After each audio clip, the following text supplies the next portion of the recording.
So గిద్యోన్ని పరాక్రమవంతుడు అన్న, పరాక్రమవంతుడుగా ఆయన ఏం చేసుకుంటున్నాడు? సిద్ధపరచుకుంటున్నాడు. మొట్టమొదట ఆయన అంగీకరించాడు, ఆయన బలిని అంగీకరించాడు. తర్వాత ఆయన అసాధారణమైన ప్రార్థనను అంగీకరించాడు. ఏమిటి అసాధారణమైన ప్రార్థన? నువ్వు ఒక్క మనిషిలాగా వాళ్ళని చంపేస్తావయ్యా అంటే, బాబు నాకంత శక్తి లేదు, బలం లేదు, దయచేసి నా దగ్గరికి కాదు, మా అన్నయ్య చాలా బలంగా ఉంటాడు, ఆయన దగ్గరికి వెళ్ళు, మంచి మంచి పరాక్రమశాలు, మీ అన్నయ్య కాదు నువ్వు కావాలంటాడు. సరే, ఒకవేళ ఇది కానీ మీరు చేస్తే, నన్ను వదిలేటట్లేవు కాబట్టి ఇది కానీ నువ్వు చేస్తే నేను ఖచ్చితంగా నమ్ముతా. ఏంటి చెప్పు? చుట్టూ మంచు పడాలి. ఏమిటి? చుట్టూ మంచు పడాలి. ఇదిగో గొర్రెల బొచ్చు కట్ చేశాను కదా, ఈ జస్ట్ ఈ 6 అడుగుల్లో మాత్రం ఏం పడకూడదు. అసలు జరిగే పనేనది. ఇది ఈయనేమనుకున్నాడంటే జరగదు కాబట్టి సాగు చెప్పి ఏం చేయొచ్చు, వెళ్ళిపోవచ్చు అనుకున్నాడు. మరి ఈయనేంత ముదురైతే మరి ఆయన ఎట్ట అంటాడు? ఆ రాత్రి ఇంటికి వెళ్ళాడు, వచ్చేసరికి చుట్టూ మంచు పడింది, గొర్రెబొచ్చు మాత్రమే వేడిగా ఉంది. చూసి ఆశ్చర్యపోయాడు. ప్రభువా, నీ కోపం నా మీద మళ్ళకపోతే మరి ఇంకొకసారి కోపం తెప్పించుకోని చెప్పి ఉంటే ఒకే ఒకటి అడుగుతాను, ఇంకా నేను అడుగు. నేను నిన్ను అంగీకరించాను, నీ ప్రార్థన కూడా నేను ఏం చేస్తున్నాను, అడుగు. ఈసారి గొర్రెబొచ్చు మీద మాత్రమే పడాలి, చుట్టూ పడకూడదు. గొర్రెబొచ్చు మీద మాత్రమే పడాలి, చుట్టూ పడకూడదు. ఇందాక ఏదో సాధ్యమైంది, ఏదో గుడ్లో మెల్లగా. ఈసారి కరెక్ట్గా దీని మీద ఎక్కడ పెడతాడు సెన్సారు?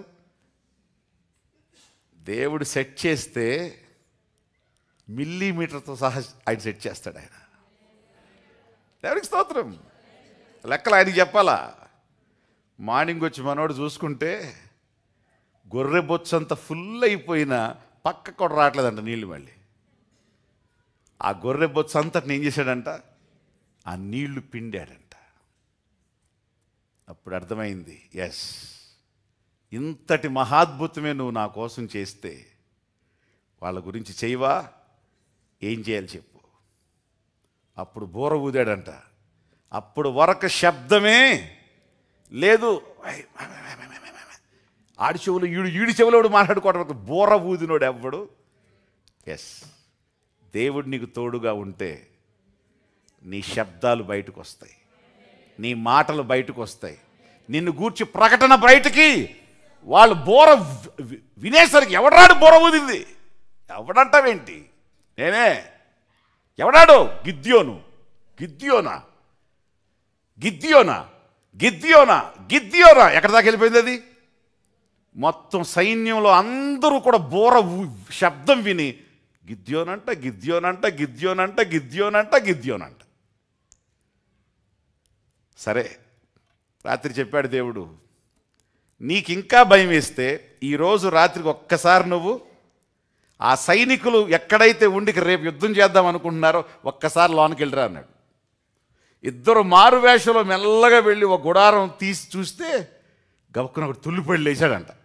సైనికుడు లెగిసి పక్కన సైనికుడు లేపు, రై నా కల వచ్చిందిరా అన్నాడు. ఏంట్రా కల అంటే, ఒక యవల రొట్టె ఏం చేస్తుంది, ఒక రొట్టె డొలుతూ వచ్చి మన గుడారాలు మొత్తం పడగొట్టేసిందిరా అన్నాడంట. అరే రొట్టి డొల్లటం ఏంట్రా, రొట్టి తింటాం కానీ అన్న. ఒరే బాబు, ఇది అట్ట కాదు, ఇది చాలా పెద్దగా ఉంది, రొట్టేది కానీ చాలా పెద్దగా ఉంది, గుడారాల్ని పడగొట్టేస్తుంది అది. ఆ రొట్టె ఎవరో కాదురా, నాకు ప్రవచనం కూడా తెలుసు. ఎవరు? గిద్యోనే అన్నాడు. ఈయనకి మనకి ఇంత ఫేమ్ ఉందా? మా ఇంట్లో మా ఆవిడే నా గురించి మాట్లాడదు. ఇదేమిటి, ఈ శత్రువుల దగ్గర వీళ్ళు నా గురించి మాట్లాడుకుంటున్నారు, అది కూడా కల వచ్చింది ఆడికి. ఎస్, దేవుడు తోడుగా ఉన్నాడు. కాముగా వచ్చేశాడు. తండ్రి ఏం చేయాలి? నీ జనాన్ని బట్టి 10,000 మందిని బట్టి నేను నీకు విజయం ఇవ్వను. 300 మందే. ఒక టెస్ట్ చేయించాడు, కుక్క గతికినట్టు నీళ్లు గతికే వాళ్ళని తీయమన్నాడు. దాని అర్థం కూడా ఒకటి ఉంది, తర్వాత చెప్తాను ఎప్పుడైనా. ఆ 300 మందిని తీసుకొని 3 కొండల మీద 100 మందిని పెట్టి ఒక చేత్తో ఖాళీ కుండ, ఒక చేత్తో దివిటి, ఇంకొక చేత్తో బూర వేలాడేసుకున్నారు. చెప్పండి ఏం చేశారంట? అందరికీ చెప్పాడు, నేను చెప్పినట్టు మీరు చేయండి. మీ సొంత ఆలోచనలు ఎవ్వడు వాడద్దు. నేను చెప్పినట్టు చేస్తేనే విజయం వస్తుంది. మీ ఇష్టానుసారంగా ఆలోచించి మేము వీడికంటే తెలివిగలం, వీడికంటే సాఫ్ట్వేర్ ఎక్కువ మాకని చెప్పి అనుకుంటే మీది మొత్తం ఏమైపోద్ది? క్రాష్ అయిపోద్ది. కాబట్టి మీరేం చెప్పింది చేయండి అంతే. ఎప్పుడైతే నేను బూర ఊతానో మీరేం చేయండి? మీ కొండలు పగలగొట్టి దివిటి పైకెత్తి మీరేమని చెప్పండి? యెహోవా ఖడ్గం గిద్యోను ఖడ్గం, యెహోవా ఖడ్గం గిద్యోను ఖడ్గం. మరి కత్తి ఆడి దగ్గరే వదిలే. మరి పొడిచేది వాళ్ళే పొడుచుకుంటారు. ఇదేంటయా? ఇదెట్లా జరుగుద్ది? ఇది కొత్త యుద్ధం. ఏ యుద్ధం ఇది? ఇది క్రొత్త యుద్ధం. బలహీనులని బలమైన పాత్రలుగా దేవుడు వాడే స్టైల్ ఇది. ఇది నా శక్తితో జరిగిందని చెప్పకుండా దేవుని శక్తితో జరిగిందని చెప్పించే విజయం ఇది. కత్తి వాడకుండా ఏమీ చేయకుండా వీళ్ళు కొండలు వేసుకుని వెళ్ళి ఏంటంట, కొండలు వేసుకుని డామ్ అని పగలగొట్టి డివిడీలు పైకి లేపి కేకలేసి ఏం చేశారంట? అర్ధరాత్రి పూట మెల్లగా వెళ్ళి కొండల మీద నుంచి ఎప్పుడైతే వీళ్ళు టపామని సౌండ్ వచ్చి కుండల పగలగొట్టి గిద్యోను ఖడ్గం యెహోవా ఖడ్గం, గిద్యోను ఖడ్గం యెహోవా ఖడ్గం అని చెప్పి కేకలేస్తుంటే నిద్రలో ఉన్నోళ్ళు తుల్లిపడి లెగిసి వాళ్ళకి వినపడింది రెండే రెండు. ఏంటి? గిద్యోను ఖడ్గం. అంటే గిద్యోను వచ్చాడు ఖడ్గం తీయాలని అనిపించి వాళ్ళు తీసి ముందు ఏం చేశారంట? ఎదురుగా గిద్యోను ఉన్నట్టు అనుకుని ఎదురుగా పొడి చేశారంట. ఆడి ఈడిని వీడు వాడిని పొడుచుకుని చచ్చిన వాళ్ళు పొడుచుకుని చచ్చిపోయారంట. మిగిలిన వాళ్ళు ఏం చేశారంట? పారిపోతుంటే ఇజ్రాయేలీలు ఎవరైతే రాళ్ళు అటు వచ్చి వాళ్ళ మొత్తాన్ని స్మాష్ చేసేశారు. ఉదయం సూర్యుడు ఉదయించేసరికి అంత పని అయిపోయింది.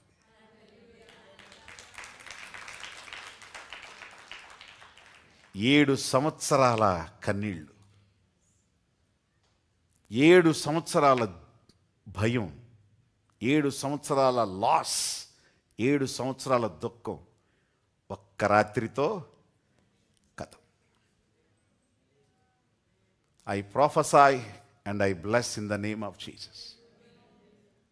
ఈ బాధ, ఈ దుఃఖం, ఈ కన్నీళ్ళు, ఈ శ్రమ ఒకవేళ మీ ఇంట్లో, ఒకవేళ మీ బిజినెసెస్లో, ఒకవేళ మీ ఆత్మీయ జీవితంలో, ఒకవేళ మీలో పరిపాలించబడుతుంటే అది లయమైపోవునుగాక. బలహీనుడైన నిన్ను దేవుడు బలపరిచి గిద్యోను వలె పరాక్రమశాలిగా మార్చి నీ ప్రార్థన ఆలకించి నీ స్థితిని, నీ గతిని, నీ పరిస్థితిని తండ్రి అయిన దేవుడు మార్చివేయునుగాక, మార్చివేయునుగాక. బలహీనమైన పాత్ర, పిరికి పాత్ర, అభద్రతతో ఉన్న పాత్ర, నిరుత్సాహపు పాత్రతో దేవుడు ఏం చేశాడు చెప్పండి?